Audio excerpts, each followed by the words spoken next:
Hello, today we will study about applied ecology. There comes environmental pollution. All pollutions we will study in this part. First of all, environmental pollution. Pollution is the undesirable change in the physical, chemical, or biological characteristics of the air, water, and land that can harmfully affect health, survival, or activities of human other living organisms. Any substance introduced in the environment that adversely affects the physical, chemical, or biological properties of the environment that have a harmful effect on the ecosystem as a whole is termed pollutant. There are three major types of environmental pollutions: air pollution, water pollution, and soil pollution. Let's know about air pollution. Air pollution may be defined as any atmospheric condition in which substances are present at concentrations above their normal ambient levels to produce a measurable effect on man, animals, vegetation, or materials. Substances mean any natural or anthropogenic, that means man made chemical compounds capable of being airborne. They may exist in the atmosphere as gases, liquid drops, or solid particles. Types of air pollutions.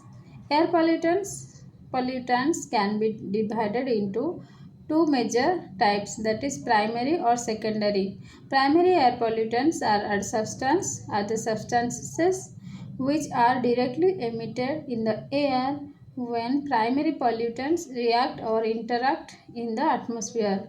Example of a secondary pollutant includes ozone, which is formed when hydrocarbons and nitrogen oxide combine in the presence of sunlight. Criteria pollutants.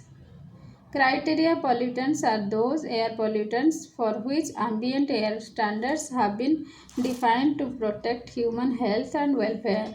Criteria air pollutants are six major pollutants defined by EPA, that is Environmental Protection Agency. These are carbon monoxide, lead, nitrogen dioxide, ozone, particulate matter, and sulfur oxide. Carbon monoxide. Let's know about carbon monoxide. It is CO. Is a colorless, odorless, and tasteless gas, and the most abundant of the criteria pollutants. It is produced as a result in incomplete combustion of the carbonaceous fuels. Incomplete combustion yields carbon monoxide instead of carbon dioxide. In vehicular emissions are the major source of carbon monoxide emission. It comprises 70% of total carbon monoxide emissions. Carbon monoxide has greater affinity for hemoglobin than those oxygen. Hence, it interferes with the blood's ability to carry oxygen to the cells of the body. It readily binds with hemoglobin to form carboxyhemoglobin. Ozone. Tropospheric ozone is a secondary air pollutant. Sources of ozone in the troposphere are both natural and anthropogenic. Natural sources are responsible for an average background surface ozone concentration of 20 to 30 ppb. Ozone is produced during the nitrogen oxide catalyzed oxidation of hydrocarbons in the presence of sunlight. NOx and hydrocarbons initiate a complex set of reactions that produce a number of secondary pollutants known as photochemical oxidants. Ozone is the most abundant photochemical oxidant and major constituent of photochemical smog.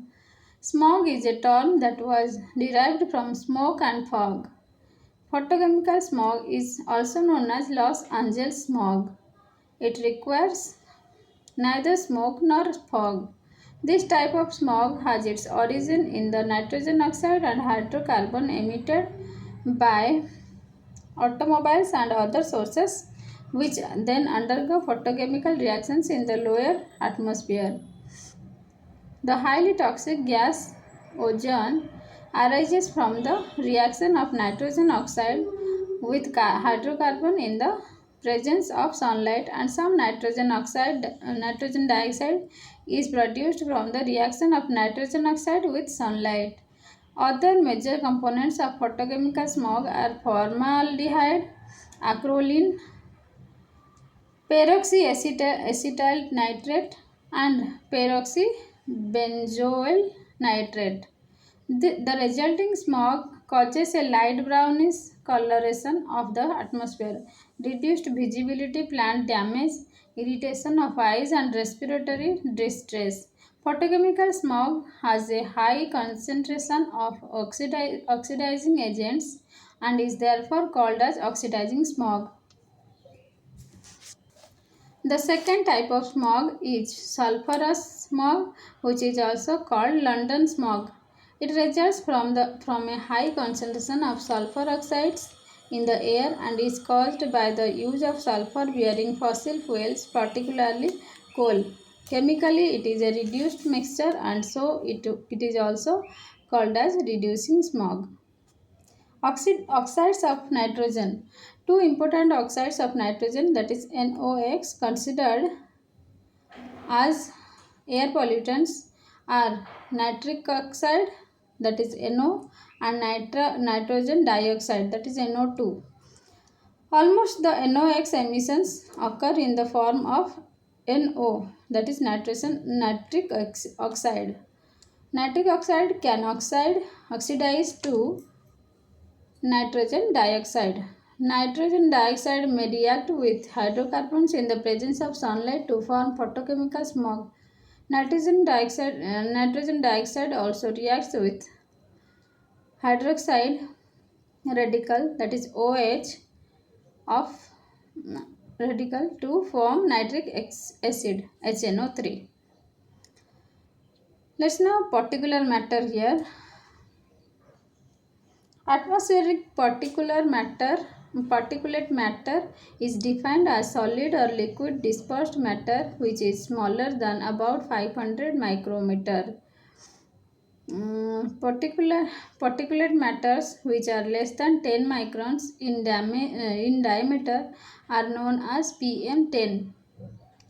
Solid particles are termed dust if they are generated by grinding or crossing operations. Solid particles are called fumes if they are formed when vapors condense, whereas liquid particles may be called mist.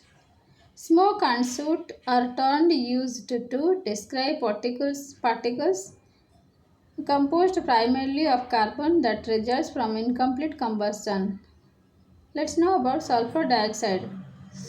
Major sources of sulfur dioxide emission are the fossil fuel combustions. Sulfur dioxide, once released, can be converted to SO3 and converted into SO3. SO3 quickly reacts very quickly with water to form sulfuric acid, which is the principal cause of acid rain.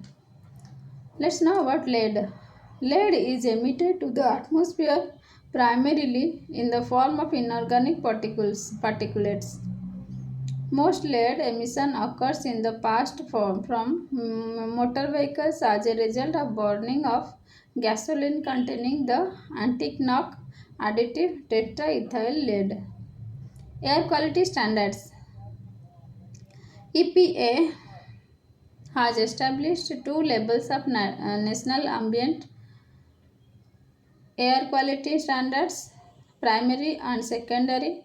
Primary standards are required to be set at levels that will protect public health, including the most sensitive individuals. Secondary standards are established to protect public welfare. Secondary standards are meant to be more stringent than primary standards. Air quality standards we studied. Now, let's know about greenhouse effect. Various gases in the atmosphere absorb incoming short wave solar radiation and long wave or thermal radiation radiated by the earth. The ability of gases to absorb radiation varies with the wavelength. All of the incoming solar radiation with a wavelength less than 0.3 micrometer is absorbed by oxygen and ozone. This adsorption occurs in the stratosphere. Most of the long wavelength radiation radiated by the earth is absorbed by atmospheric gases, most importantly water vapor, carbon dioxide N2O, and CH4, methane. Now, outgoing radiation between wavelength 7 and 12 micrometer easily passes through the atmosphere. This region is referred to as the atmospheric radiative window.